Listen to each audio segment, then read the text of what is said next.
So welcome to another one of our business breakfast sessions.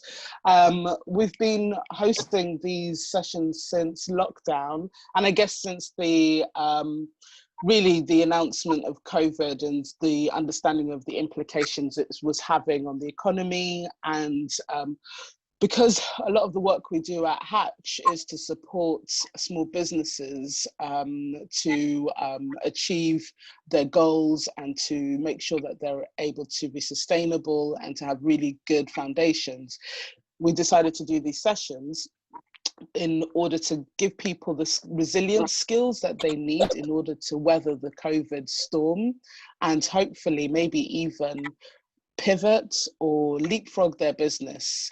Yeah, I'm going to, so sorry, I've just got to do a little bit of housekeeping. So I'd be grateful if you could put your microphones on mute during the session. Even our speakers, please. So we put your microphones on mute and make sure you have a drink, because I always say they want people to be relaxed and comfortable during these sessions. Yeah, so let's crack on. So I'm really happy today. We've got finance focused, and I'm just so happy that they exist, actually. So they're four amazing young men. They'll introduce themselves shortly, but essentially they've put their business together just so that people can have a better understanding of finance. And I think that's incredibly commendable, because access to an investment and understanding the financial landscape is something that all small businesses should have knowledge of, so that they can make informed decisions in order to support the direction that they themselves want to go in as within their own enterprise. And not having that knowledge is a barrier, and I feel that it's an unfair barrier and it disadvantages people. And so, you know, at Hatch, we're there to support people that want to create real cultural change with their business, you know, have real social impact. And I think it's really important that yourselves and businesses like yourselves have access to this kind of information so that you can make the decisions that will benefit you the most. So without any further delay, I'd like to introduce the guys from Finance Focused. So I'm going to ask Phillip to introduce his team and just to say hi and tell us a little bit about yourselves and your company. So thank you very much, Phillip. Thanks, MEC. Hey everyone, good morning, or wherever, what time it may be, wherever you guys are. But yeah, nice to see everyone. So yeah, I'm Phillip. I'm a recent economics graduate from the University of Bristol, and my colleagues are Rohan, Prem, and Salman. So yeah, we're the co-founders of Finance Focused, and basically started Finance Focused around 2 years ago.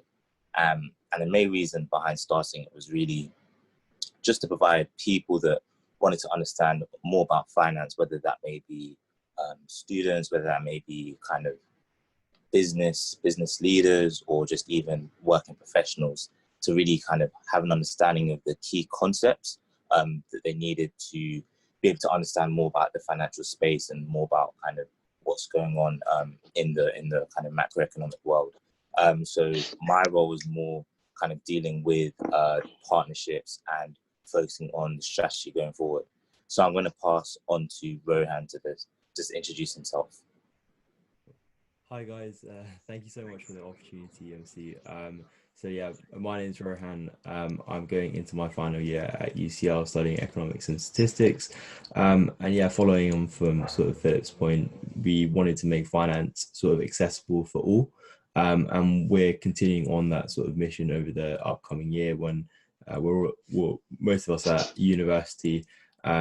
We've got a set team of writers, and we're really trying to push out as much content as Philip mentioned, for working professionals, for business leaders, as much as we can. And so yeah, some of the stuff that we have lined up would be sort of tutorial classes. We have our podcast breaking down financial concepts into really simplistic terms for anyone to understand. I feel like there's a lot of jargon in the industry, and it's almost always overcomplicated, and we're really trying to break down that barrier. So yeah, that's a little bit about me and some of the work that I've been doing.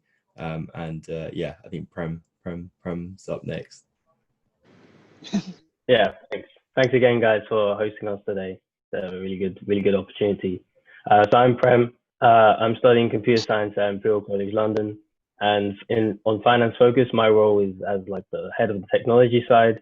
So I've been managing the website. Recently, we went for a revamp, so we have a nice shiny new website, and the website is where all of our articles are hosted, as well as more information about us as a team and some information about the products and offerings we have, such as the bootcamp and the podcast. And yeah, I think there's no more to say on my role, so we can jump straight in now. Fantastic. Thank you so much, guys. So really, I brought you into this conversation that we're having about accessing investment finance. And just to warm things up, I just wanted to find out what your observations were and what have you noticed in relation to, I guess, how investors have been responding to the COVID crisis. If you could tell us a little bit about what you've been seeing in relation to investor behavior during this time. Yeah, sure. So I'll answer that one. So there still remains like a lot of capital. So essentially money for investors to essentially invest in, and perhaps looking at mainly venture capital and private equity. So venture capital, you're looking at really early stage companies that have high growth potential. And then on the other side, we have private equity. So companies a little bit further down that development stage, but they're kind of established businesses, but they still might need that capital. So the best way to put these businesses is you and I wouldn't be able to purchase what's known as a piece or a share in these companies.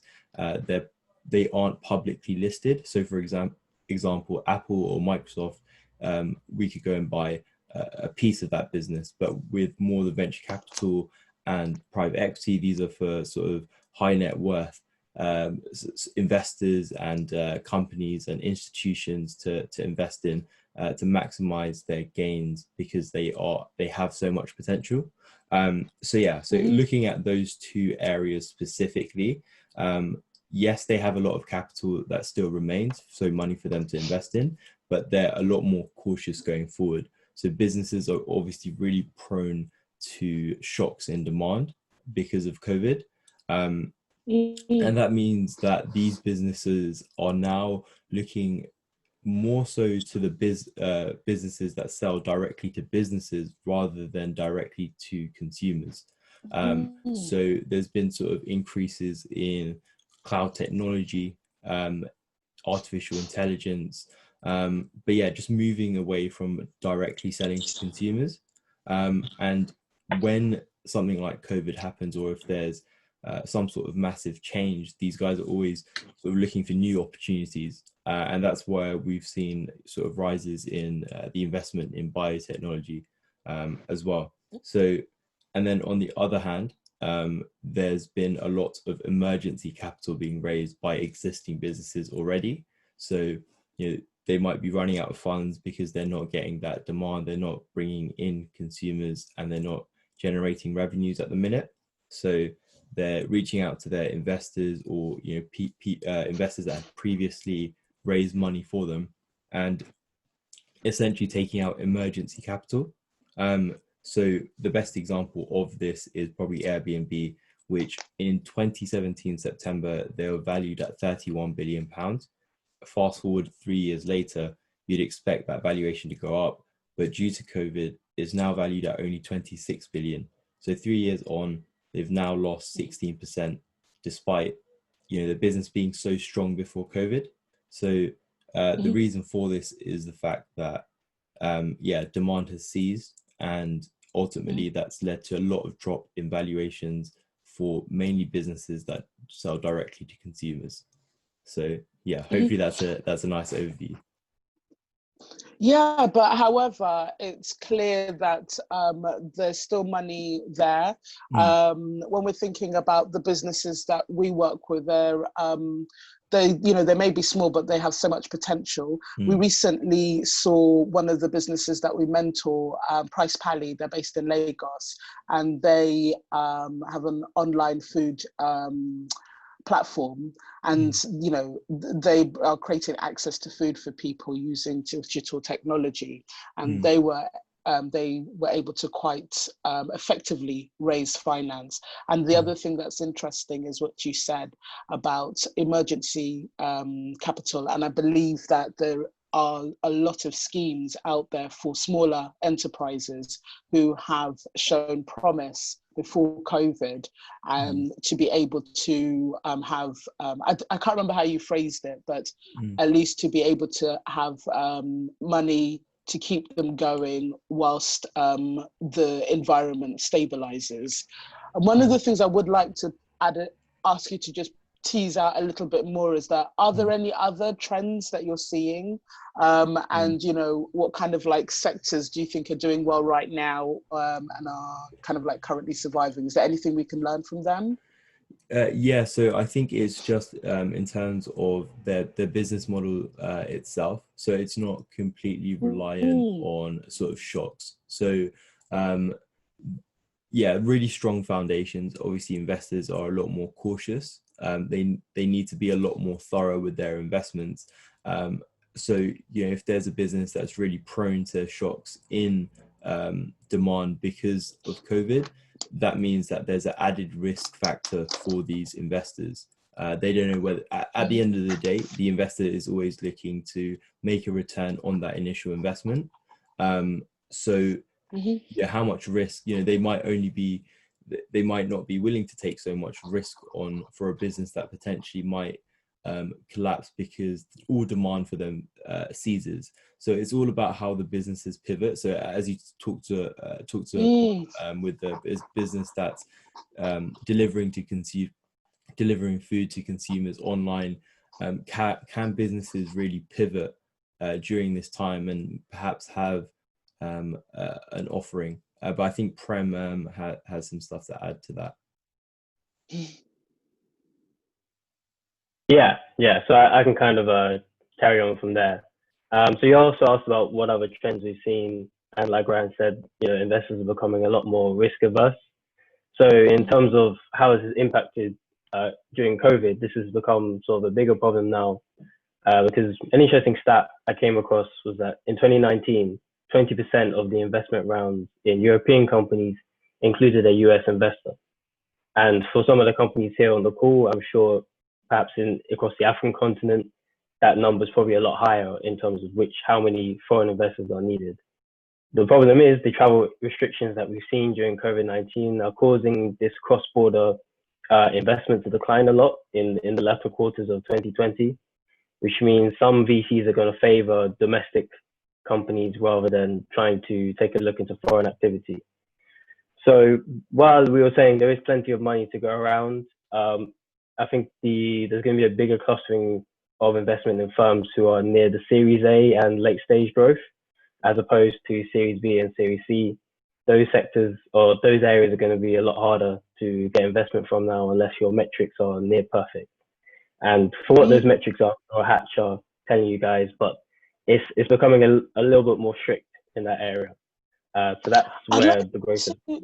Yeah, I'd like to challenge that a little bit, because one of the things that I've been seeing is that it almost feels like, and I don't have anything to corroborate this with, just by reading the papers, it almost feels that investors have got some play money that they're pushing out there to across Africa, because during this period we've seen more well, they're calling it grants actually. So I've answered my own question, but there seems to be a lot of stopgap money that's coming out there so that the bottom doesn't completely fall out. So I think, like I said, I've answered my own question. It's almost like they're repackaging finance so that it's not the classic investment structure, but they're kind of like offering grants or other types of finance in order to keep their hand in the game. Is that something, that's just my observation. Is that something that you've observed as well? Yeah, I mean, I haven't observed that directly as it relates to Series B and C, but you're right in terms of companies are trying to structure their finance and their investment in a lot of different ways now, rather than just to directly, just pump a company and and see what happens. And I can also say when it comes to which sectors these investors are looking into, we've seen a huge explosion in SaaS, which is software as a service. So that again, you broke up. Oh, sorry. So I was saying that we've seen a huge explosion in companies that are providing software as a service. So what that means is that these companies, the hosting and the infrastructure of the software product they are offering is all managed on their end in cloud computing instances. All of the data that relates to the client, depending on what their service level agreement is either going to be stored on the client's computer or it's going to be stored on the provider's cloud system. So essentially what this means is that all of the management of the data and all of the computational power is all being handled by the provider. And the reason why this has become such a huge trend is we've seen Amazon and Google's biggest revenue streams now are their web service offerings. So they're offering to companies cheap and reliable cloud data storage. They're offering cheap and reliable cloud computing instances, so that processes that take a lot of resources and power are all being handled by these larger firms. And that also means for startups and smaller entrepreneurship companies, the barrier to entry for this technology is a lot lower now. And what's become very important now is this idea of the data economy. So the companies I mentioned earlier, they were sort of the first to turn data into like a competitive advantage. The more information you have on your customers and your consumers, the more profit you can potentially drive from that. And what's really pushed data economy into, the number one thing, in fact, for a lot of companies, that's their number one stream of revenue and their business model is built around it, is machine learning. So, I mean, some people may be groaning in their heads because machine learning has become such a buzzword nowadays. But this is the reason why it's so important. Companies have access to so much more information. And what makes machine learning so unique and scalable is that it becomes better at making predictions and personalizing consumer experiences the more data becomes available.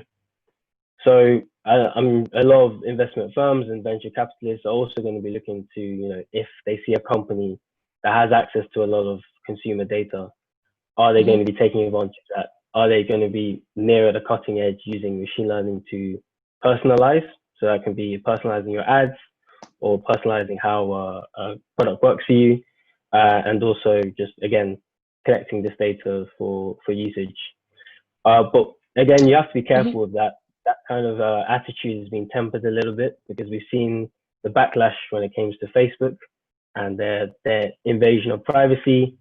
GDPR regulations in Europe have made things a lot more stricter with how companies manage people's data. For an example is if a client wants their data removed, a company can only keep it for a maximum of 91 days. And after that, you have to delete that client's data. And this is also another aspect that investors are looking at. So, they want to see that you guys are careful and you're being ethical as well as efficient with how this data is managed. Thank you for that. Yeah. Sorry, I just wanted to move on to the next question. But you actually hit the nail squarely on the head, because as you were talking, I realized that all the companies and all the grants and all the investments in is all pointing towards supporting business models that use data or mine data, and also can create a digital solution for their sector. So I just wanted to because I want to give people an opportunity to ask questions. We've only got another 25 minutes left on this call. But before I go and open up to everybody else, I just wanted to find out from you, what are some, let's get sort of like practical now, and what are some of the financial fundamentals of understanding some of the financial fundamentals of understanding what investors want? If any of you guys could respond to that, please.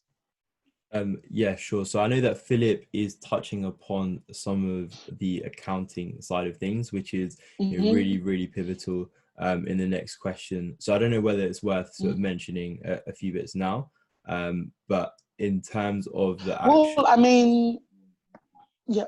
Go on. Yeah. So I was going to say whether it's so a lot of the what investors are looking for is based solely around some of those accounting principles, and projecting them forward, and sort of seeing best and worst case scenarios. So I don't know whether it's worth Phillip sort of touching upon some of those accounting principles first, and then we can go on to what those projections are. Yeah, I see what you mean, so that people can have an understanding of what are the vital steps, action steps people can take towards getting themselves investment ready. I get it. Phillip, if you could respond to that. So what are some of the vital steps that small businesses should be taking in order to get themselves ready for investment? Sure. Thank you. So to link with the previous question, I'll start with, it's really about ensuring your financials kind of are constantly recorded and having an understanding of it. So in terms of kind of the key financial metrics, what is your revenue look like? What is your gross profit margin? So that's just your revenue minus your cost, kind of the cost to sell your goods. Then going on from that, what's your net profit margin? So that's just your gross profit margin minus any kind of expenses you have, plus kind of maybe any investment income you're getting, and that just shows you the bottom line. And from kind of having an understanding of your net income, that gives investors an understanding of the potential profitability of your business. And then projecting this, what is maybe your earnings growth? What is the growth investors could expect in the next few years?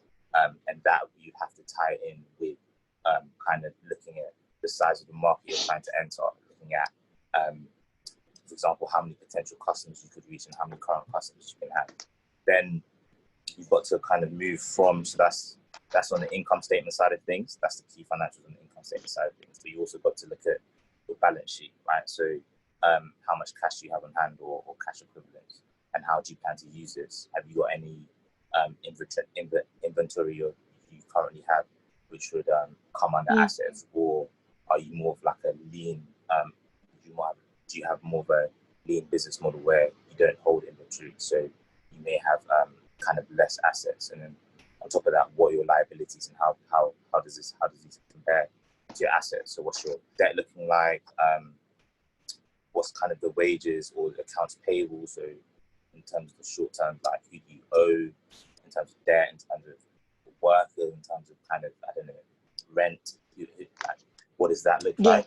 And then seeing whether, firstly, kind of, your assets, ideally you want your assets to be much greater than your liabilities, but you also want there to be kind of high, not just current net income, but high growth, because you may have high net income, but if you're trying to seek investment and there's not that much growth potential, venture capitalist firm or angel investor is more likely to invest in that, because as Rohan's touched upon, they're really looking at growth. So that's kind of the first action point. Just touching on kind of financial fundamentals there, and then following on from that, it's known exactly why you need investment. So one thing that I'm quite shocked at is when kind of you see these venture capitalist firms really asking people, what do you plan to use investment for? And they suddenly they struggle to get an answer. And that is kind of, you could have the perfect pitch, but if you don't have an answer to that could derail the whole thing completely. Why do you actually need investment? And I'd say the best things to use investment on are things that are going to fuel growth.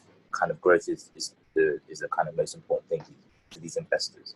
So that could be product development, right? That could be, as Prem touched on, trying to integrate technology within your business model, because kind of, as Prem said again, as Prem already said, we're seeing investors kind of be attracted to these companies that are using data and kind of using machine learning to really provide intelligent solutions to clients.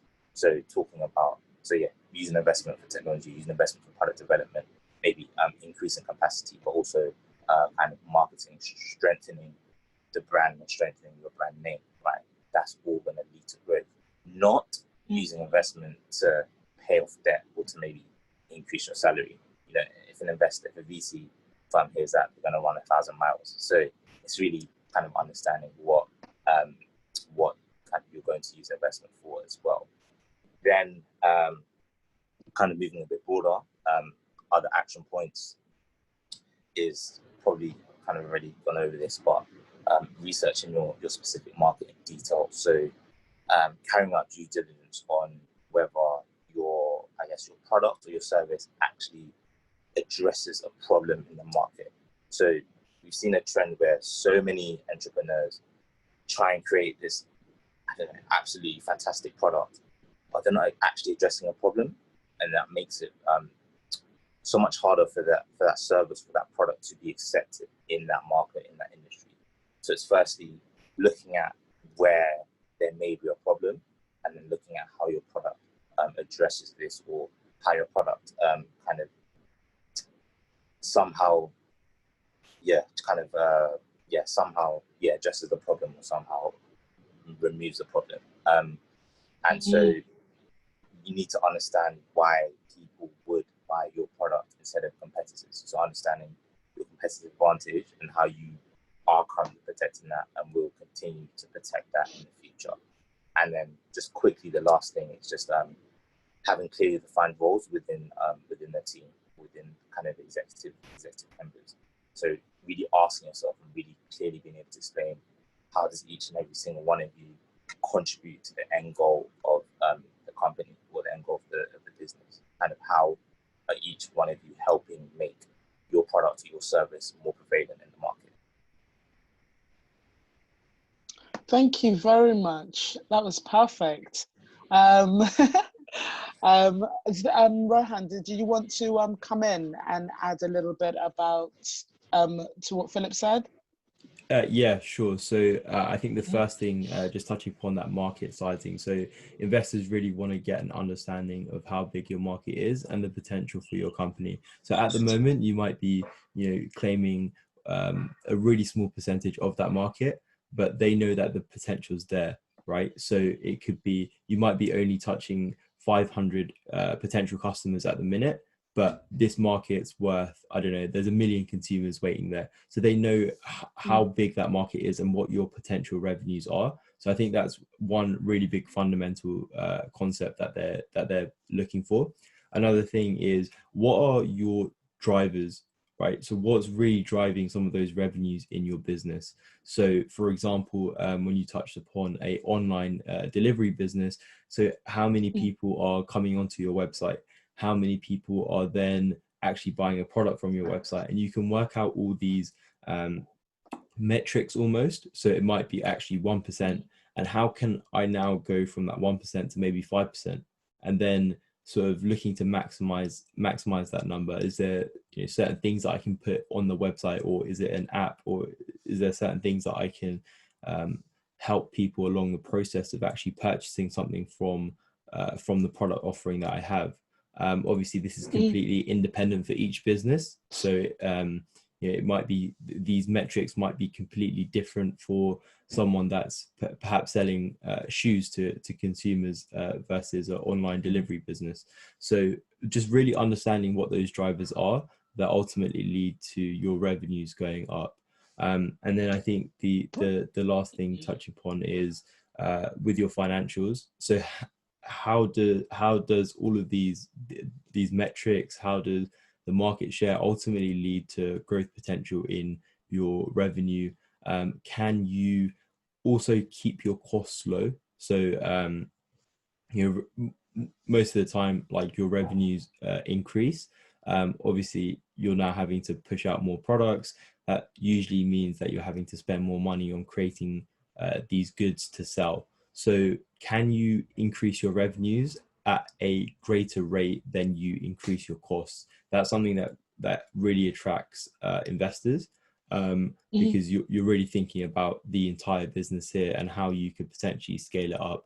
So yeah, I think those are the main things. So really understanding your market, really understanding your key metrics. As I said, they're independent for each business. And then the final thing is having sort of those assumptions for future potential. So you could have perhaps a best case scenario, you could have a worst case scenario, and even with the worst case scenario, you can prove to your investors that actually this is still a good investment, even though we might not see the sort of best case growth rates that we see. So yeah, I think those are the three main things. If you have those nailed down, and you convey this to the investor, it shows that you really know your business and you really know your market too. So yeah, I think that from the finance fund. Thank you very much. Yeah. Definitely. No, that's perfect. Thank you. And I like the fact that you ended on, demonstrate that you really know your business, know your market, know your financial story, know your growth potential. And that's, equates to having strong business foundations and having a really good, solid business model. I want to open it up now to questions. So thank you so much, guys. That was thank you for taking us to school. I really enjoyed that. And I just wanted to see if anyone had any questions. If you do, you can put your hand up or you can press the raise hand button.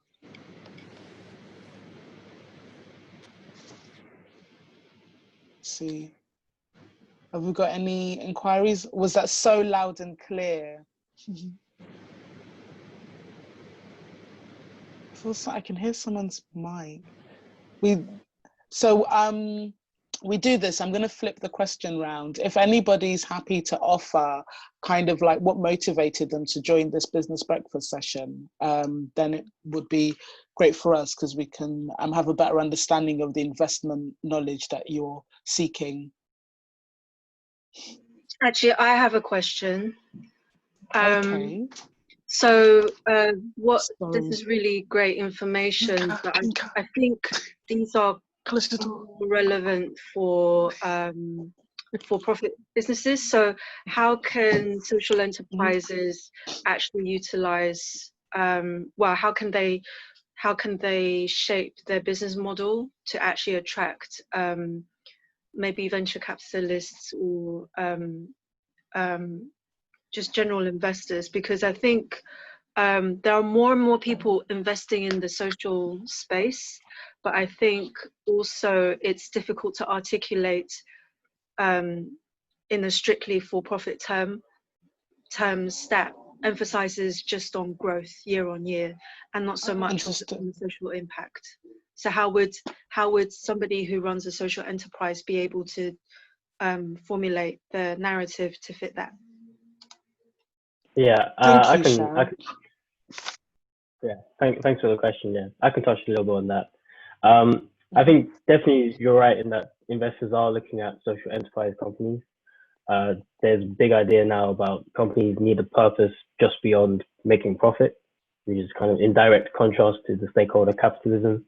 And like I've seen things in the Harvard Business Review where a lot of CEOs essentially signed an open letter to say, yeah, we want companies that have a purpose and have an impact just beyond their profits. But what it always comes down to is how are you making the profit? Because that's still an important part, and that's why we have things like stock. That's why we have stockholders and all of these kind of areas. So if you can formulate it more in terms of who's the consumer and what's the product, rather than we're just going to help everyone and we're providing this to everybody.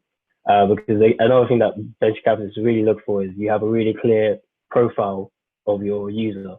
And when I say profile of a user, I literally mean they make up a person and they say, this is our typical consumer, Jim. This is his background. This is the demographic he comes from.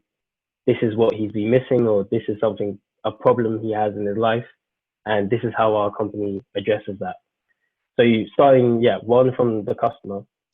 And then I suppose the second part is a little bit more difficult because I'm not as experienced with understanding social enterprise finances. But how are you packaging your product for payment? So is the onus to pay coming from organizations like schools, for example?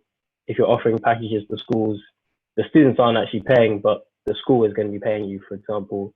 Or if you're offering some kind of package to other charitable firms, then you can have an understanding of, okay, this is where the money's coming from. You know, these companies, they do have budgets and they do have cash on hand. But it can get more difficult if it's something that's directly offered to people, because a lot of the idea behind social enterprise is you're having a social impact. So you're not just charging people huge amounts for your profit margin. So that's my understanding of how you can market your model. Just to add on to that very quickly. So yeah, completely agree with everything Prem said, but one thing I want to add extremely quickly is really, in that case, really being able to have a specific metric for the extent of the positive impact you're having.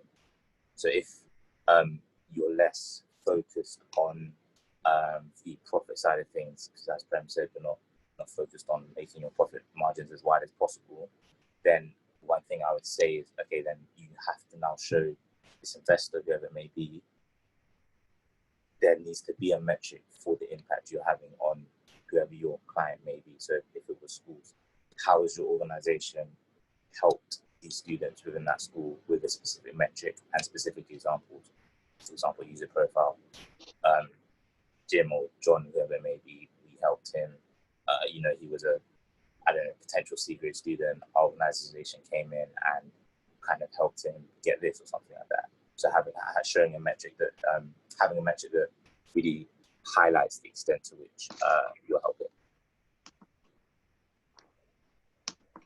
Thank you, Philip. I was actually, I've got a few other questions that come to mind, but if anybody else, so I'm really keen to hear from everyone that's joined the call, if they have got any questions. Is it Carolyn? Is that your hand up? Yeah, if you unmute yourself, please. No, I was just going to ask, I work in the arts, and which is probably one of the hardest hit during this COVID. And I was just, if you could kind of maybe answer some questions as far as how you would see this working as far as the arts are concerned. I understand that you were talking about positive influence and need and et cetera, but if you could elaborate a little bit, I'd appreciate it. That's it. I think this is where we get creative, guys. And just from what I've pulled from what Finance Focus team have said, it's like literally identifying what the problem is and being able to find a solution for it. We have to appreciate that not every business is gonna be a fit for investment. And there are different, ways of drawing in finance. However, I think everything that's been said is applicable to the arts. Right now, what I'm seeing anyway is some real innovation when it comes to supporting artists in the digital space, at being able to work and increase and engage with audiences in the digital space. There's some really nice things going on in terms of apps. There's some hybrid activity taking place on and offline. But Philip, sorry, I think I can hear you in the background. If you could add more to that, if you could kind of like almost apply your theories through the lens of the arts, is what I'm understanding as Caroline is saying. That's right. That's right. Could I just ask more about kind of what exactly the kind of the model is, or your position in arts is, just to be able to try and my particular business is I promote African inspired art, dance, music, primarily in London, but now because of the digital space, I'm now expanding. So I do workshops, showcases. I also promote in schools, et cetera, that kind of thing. Okay. So how could you continue to acquire an investment in the space? So I'd say, obviously, investors will understand kind of, obviously, coronavirus has been a difficult time. So I think they're going to be less concerned about your current profitability right now, but it's about how can't explain, but how the different services or products you're offering, how they're going to expand in the future. So having a clearer, so you're talking about you've moved from because of the digital emergence we're seeing, you're starting to enter that space. And where do you see that going for you? Having a clearer strategy, and okay, where do you see this going? How could this potentially grow? And then when this could potentially grow, having maybe various different paths, where could I in the future potentially become more profitable once again? So it's less, I think it's more focusing about the future strategy, and as a result of the situation, how will you or how will your business now adjust to what's going on? So yeah, it's less about, because of the current situation we're in, and obviously as you touched upon, kind of arts has probably been one of the hardest hit industries when seeking investment. I think it's really just got to be focused about your metrics, your competitive advantage, and kind of why exactly you need the investment to continue to push that and to grow that, rather than your current financials. Okay. All right. Thank you very much. Thank you very much for that, Philip. Thank you. I was actually even thinking about, we're creative businesses, and I find that, the C needs to be as big as the B, and sometimes the B needs to be bigger, or we're creative entrepreneurs. And so, when you look at something like Pineapple Dance Studios, there's quite a number of business model examples out there that, they will be forgiven of this COVID crisis because of the fact they've demonstrated such need. And if they can show they can pivot, they will be able to attract investment so that they can survive. Caramel put in a question. I'm not sure if I understand it. What types of apps, programs are out there to help creatives enter and thrive in the digital space? I can't give examples, but what you can do is we can try and send some stuff. But let's think about it. We've got Zoom.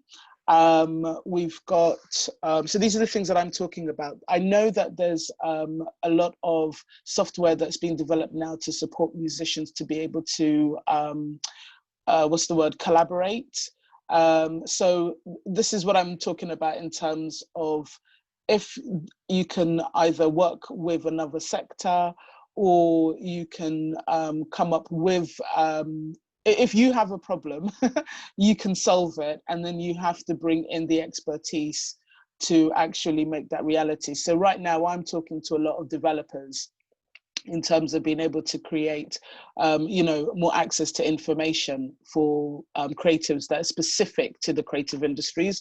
Because one of the things that's difficult for us is that a lot of intelligence out there seems to be exempt from having really tangible case studies that relate to the creative industries. Yeah. So that's what I meant when I was talking about kind of like what things, and it's also about how you use stuff.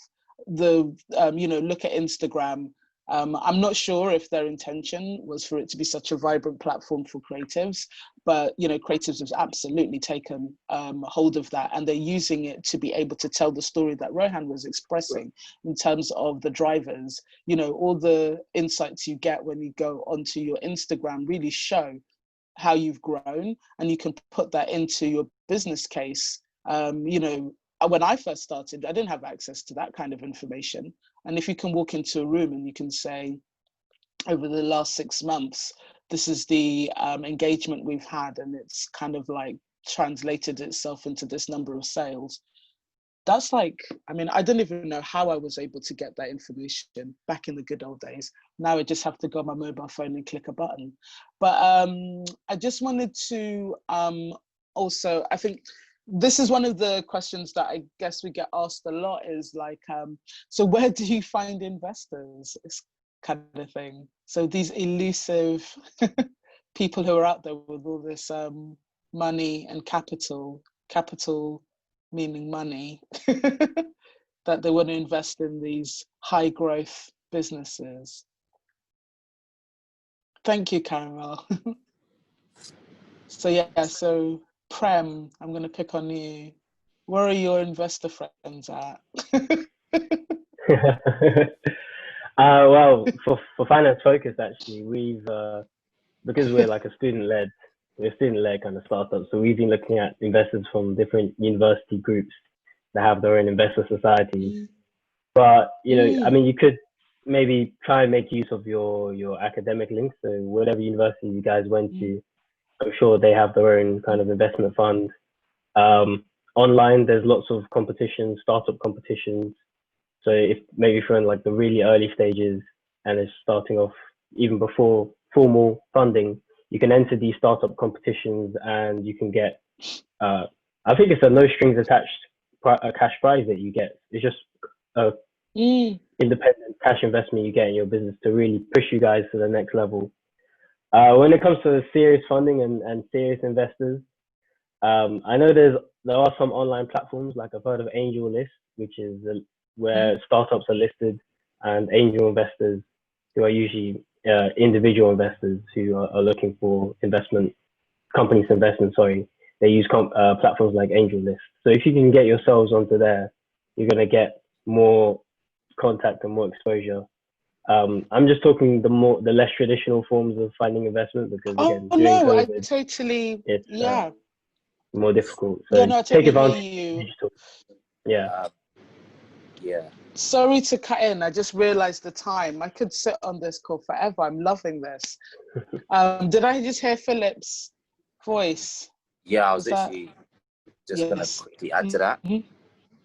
So being completely honest, unfortunately, I was reading about it as well. Unfortunately, nepotism does play a pretty big role when it comes to the venture capitalist space, kind of about who you know, where you know them from. So I honestly think you just got to, the two ways I see it. So just kind of network using, for example, social platforms such as LinkedIn, Instagram, and there's a very good venture capitalist firm out there that only focus on individuals from diverse backgrounds. They're called ImpactX. But yeah, networking. But then I guess what you could do to try and kind of catch the attention of these investors that only focus on kind of individuals from diverse backgrounds or just other investors is really somehow pushing your brand name out there, right? I feel like the two go hand in hand. As you network, your brand name will become more known, and as your brand name becomes more known, you'll have more opportunity to network. So I think it's kind of focusing on those two things will then provide kind of some investment connections.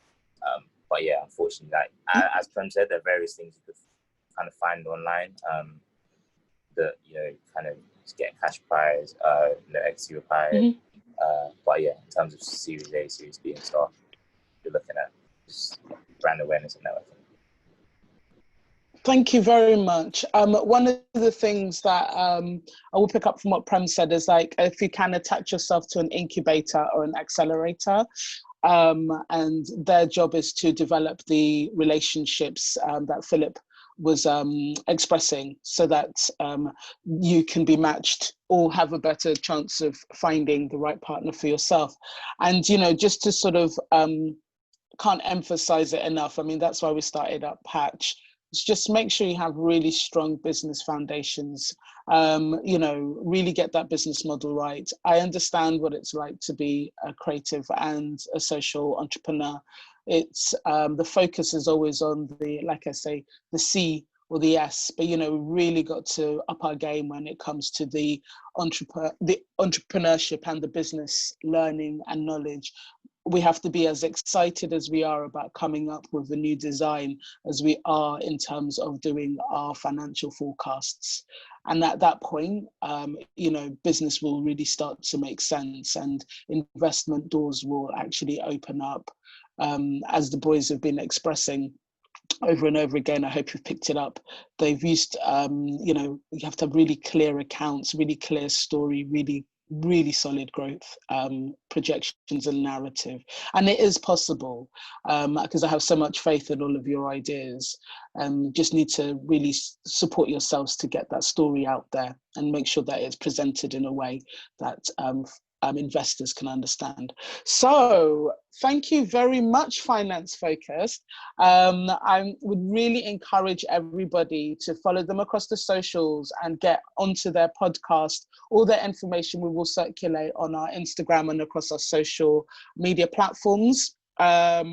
Thank you again, guys, and thank you to everyone that took part. Please do follow us if you're not already at Ideas Hatch, and then on Instagram at ideas.hatch. Please make comments about this session. If you do have any follow-up questions, I guess feel free to message us. It's always nice to do it on the group so that other people can appreciate the question that you're posing as well. It's quite helpful to everyone when they get the response so we can share it. And then we'll be sending out some top tips. We'll summarize this session and share those across the socials as well. Anyway, have an amazing rest of the day. Thank you again, Finance Focus. I hope everyone noticed that Phillip has the same surname as me because he's my wonderful nephew. Look at that face. So I'm super proud and really amazing work, guys. Keep it up. We are all your super fans, and you know, your success will be our success. So thank you for opening up the door to information for us. Okay then, guys, have a great day. Thanks for having us. Have an amazing Thanks. week. Thank you for having us. Everyone, Thank So you. welcome. Take care. Cheers. Bye, guys. Bye. Bye. Thank you.